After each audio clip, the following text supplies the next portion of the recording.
Our viewer question today is about psoriasis. And they are curious, I've gotten this question from a couple of different people, if there are any recommendations you have for food or supplements that might help with psoriasis.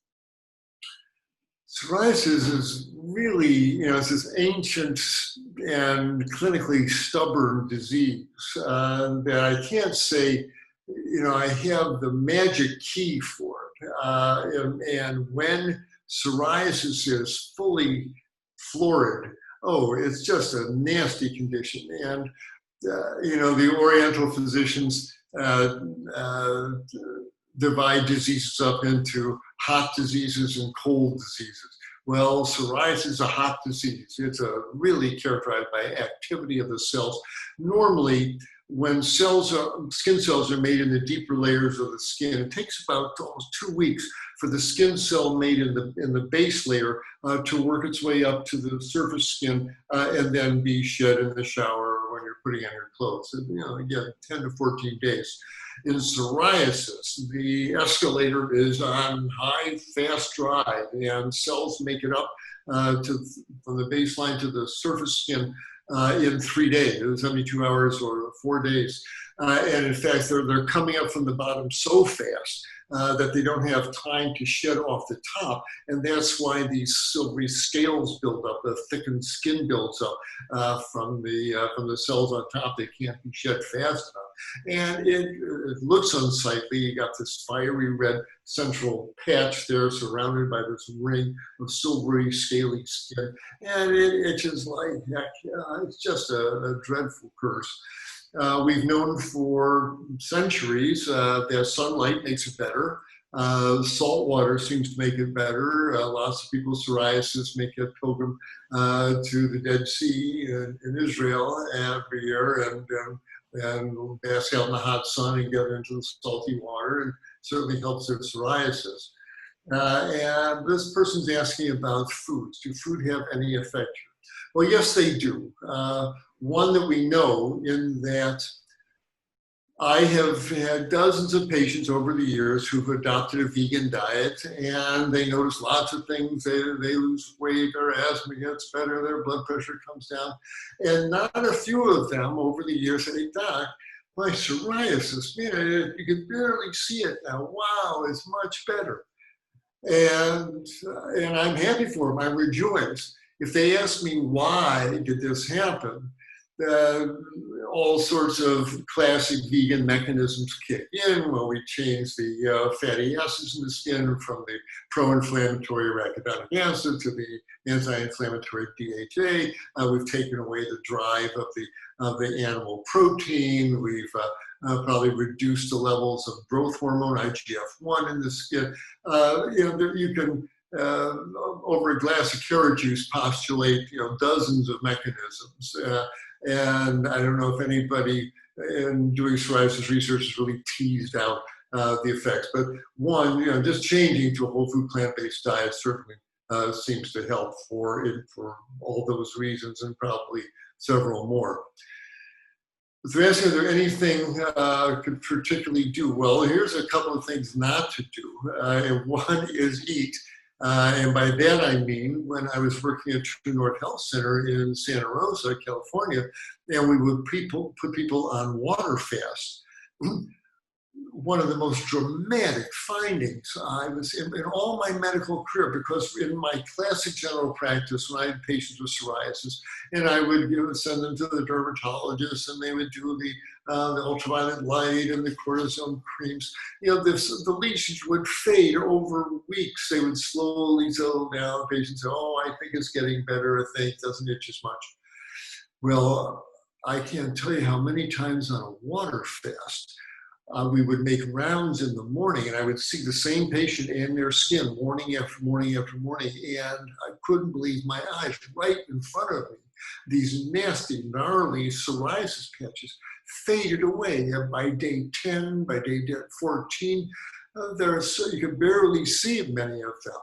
And this never happened in standard medical care. And you wonder, well, what does the fasting state do? Well, it takes away all food born drive of the psoriatic process. It also, they're in a state of ketosis. Maybe the ketones have something to do with it. And again, you can postulate over the last care or two some mechanisms. But interesting that a fast certainly can be beneficial, which brings us around that if people are generally healthy, they can do, and they're plagued by psoriasis, they could do anywhere between a 3-day to a 5-day fast at home once a month, and see if the repeated fasts don't help a lot. I certainly would do that if I were plagued by psoriasis. And going back to that ancient division of hot diseases versus cold diseases, I just found in my general practice with psoriatic patients, it's a hot disease.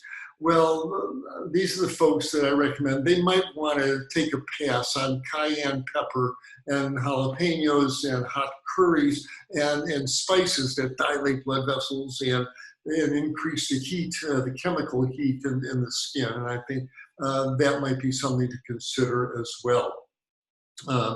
And finally, probably the anti-inflammatory effect of omega-3 fats as they work their way into the skin oils also probably have a beneficial effect. So you certainly would want to consume those foods heavier in DHA, especially linolenic acid, I should say. And again, flax seeds, chia seeds, hemp seeds, walnuts. And if you're making that green smoothie that we talked about recently, before you turn the blender on, like my friend Dr. Brooke Golder does, throw a half a cup of freshly ground chia seeds, hemp seeds, flax seeds into the blender and have that as part of your smoothie. So I certainly have that as well.